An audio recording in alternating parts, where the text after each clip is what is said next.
እዚ ፀገም እዚ ናይ መብዛሕትኹም ኣወዳት ፀገም ምዃኑ ብዙሕ ግዜ ተዛርቡን ኢኹም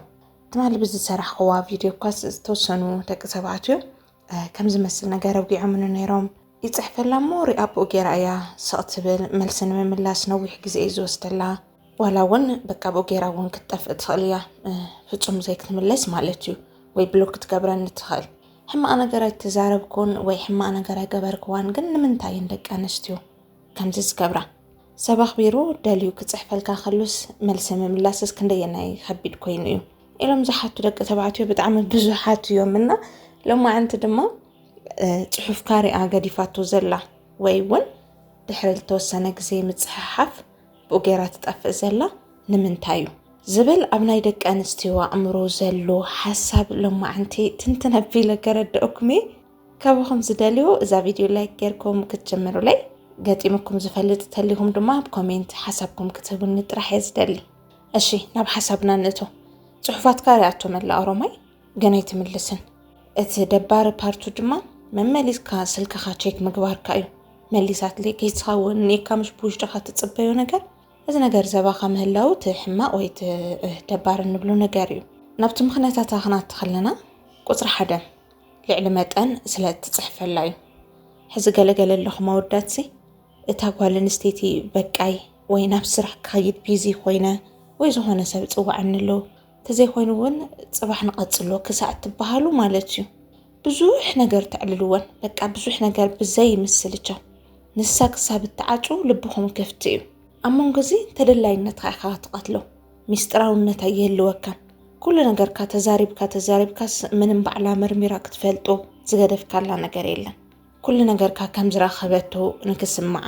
ጌርካ ያለኻ እዚ ድሌት ደቂ ኣንስትዮ ዝቐትል እዩ ብዙሕ ግዜ ክዛረበኩም ከለኹ እንታይ ይብለኩም እቲ ፀዋታ ሙቕ ምስ በለሲ ወይ ድማ ካብ ልባ ትስሕቕ ከም ዘላ ካብ ልባ ደልያትካ ከም ዘላ ትወግዒ ብኡ ቢሉ ክቕፅል ደልያቶ ከም ዘላ ምስ ተረዳእኻ ቁፅሪ 1 ክትገብሮ ዘለካ እቲ ወግዒ ኣቋሪፅካ ፅባሕ ክንራኸብ በላ ከም ድለያ ኣብ ድለያ ሰዓት ክትረኽበካ ከም ትኽእል እንድሕር ገሚታ ወይ ፈሊጣ ኮይና ምሳኻ ዝነበራ ሃንቀውታ ኣለካ ምሽ ክረኽቦ ክዕልሎ ናፊቕኒ ገለ ዝብሉ ነገራት ካብ ውሽጣ ናጠፍኡ ንዓኻ ዘለዋ ግምት እውን ወይ ቫልዩ እውን እናወረደ ንክኸይድ ይገብር ስለዚ ልዕሊ መጠን ምስ ጓል ኣንስተይቲ ምፅሕሓፍ ወይ እውን ናይ ባዕልኻ ዝኾነ ሰዓት ከም ዘይብልካ ምርኣይ ንጓል ኣንስተይቲ ንክትንዕቐካ ፅሑፋትካ እውን ንኸይትምለስ ዝገብራ እዩ ካልኣይ ድማ ንኸይትምልሰልካ ወይ ድማ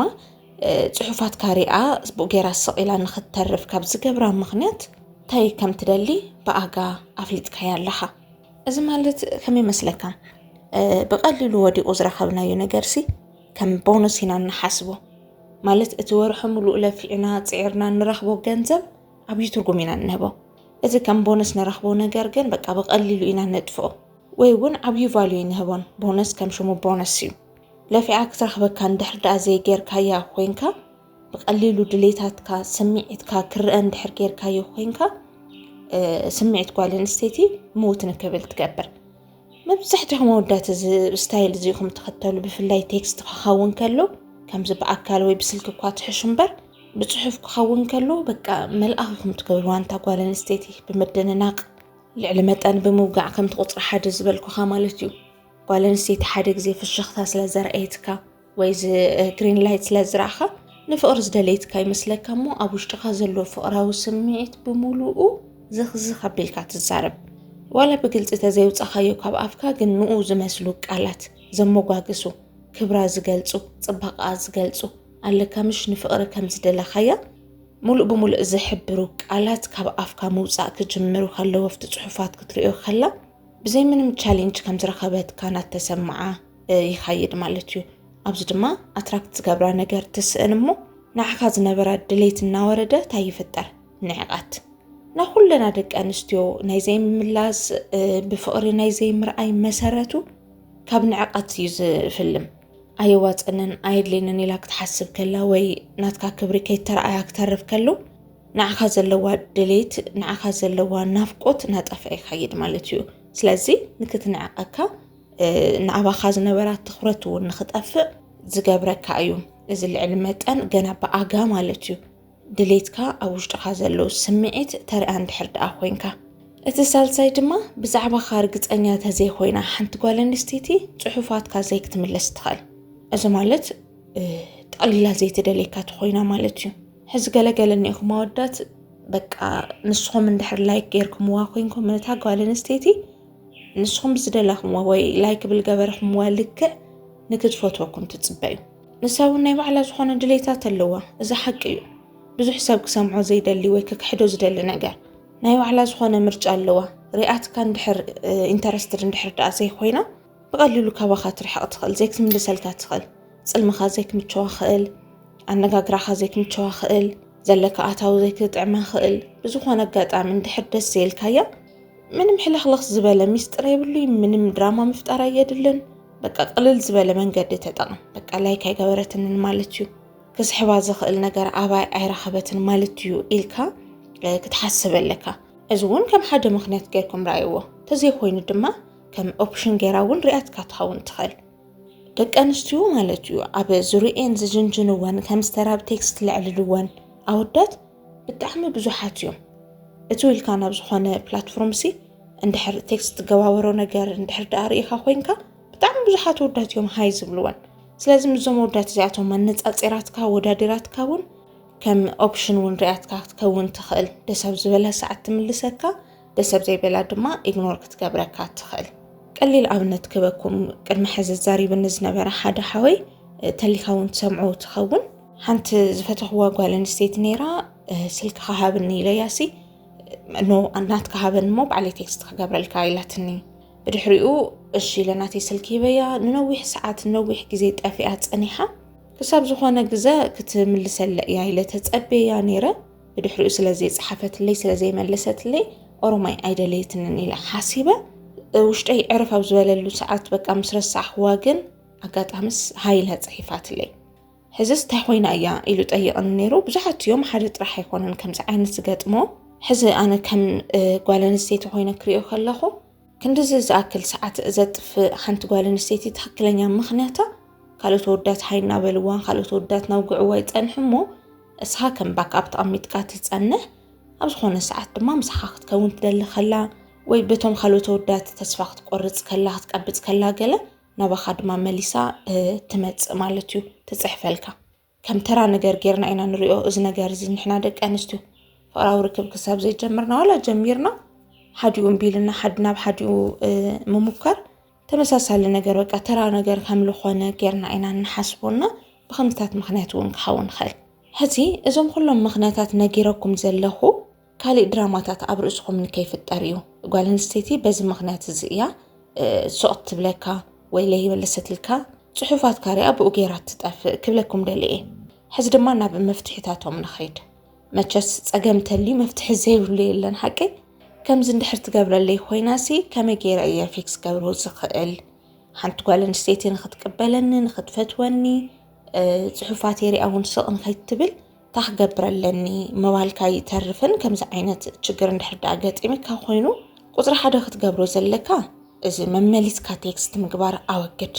እዚ ናብ መብዛሕትኦም መወዳት ስሕተት እዩ ሕዚ እውን ትማልውን ኣልዒለዮ ነይራ ኣብቲ ቪድዮ ዝኾነ ፅሑፍ ትልእ ከላ ሪኣ ስቕ ትብል ድማ ሜስካ ካልእ ፅሑፍ ትልእ ከላ ሪኣ ስቕ ትብል ሕዚ እውን እዚ ንዓኻ ዝነበራ ግምት ንክወርድ እዩ ዝገብር ኢቨን እኳ ወዳዲራ ከም ምርጫ ሪኣትካ ገለሲ ኣብ ዝኾነ ግዜ ንክትፅሕፈልካ እቲ ዕድል ጠቕላላ እዩ ዝቐትሎ ፍጹም ከይትፅሕፈልካ ይገብራ ማለት እዩ ንዓኻ ዝነበራ ግምት ንክወርድ ካብ ክብርኻ ትሕት ኢልካ ንኽትረአያ እዩ ዝገብር ካልኣይ ድማ ንምንታይ ኢኽ ዘይትምልስለይ ዘለኽ ኢልካ ንጓል ኣንስተይቲ ኣይሕተትን ዘይትምልሰልካ ዘላ ምክንያታት ኣካባቢ ወሲድካዮ ኣለኻ ካብዞም ዝተዛረብኩኻ ምክንያታት ብሓዲኡ ምክንያት እያ ዘይትምልስ ዘላ ስለዚ ምሕታት ኣየድልን ሕዚ እውን ተሓታቲ ኮይንካ ጠቕላላ ንከይትፅሕፈልካ ብኡ ጌራ ንኽትጠፍእ እዩ ዝገብራ ሳልሳይ ድማ ከምዚ ኢሞሽናል ኣይትኾኑ እስቲ ኣወዳት ሓንቲ ጓል ኣንስተይቲ ፀሓፈቲ ማለትስ በቃ ገለይኹም ትፀርፍወን ንፀርፊ ትልእኹለን ገለይኹም ድማ ኣነ ንዓኻ ከምዚ ኮይነ ከምዚ ኣገዲዳ ብግዲ ፍቅሪ ከምዘትሕዘትካ ተወዓዒልኩም ተፈራሪምኩም ብዝኾነ ነገር ከምዝሓዘትካሲ ብግዲ በቃ ድራማ ተዘይፈጠርኩም ምባል ኢሞሽንካ ምፅሓፍ ክሒድክኒ ገለ ኢልኩም ትፅሕፍዎ ነገር ኣሎ ويدما من يخوين كنسخي خلوتكم زلمنا اللواين قال لكم بزعبا هيوتكم ايموشنال كوينكم تصحفوا لكم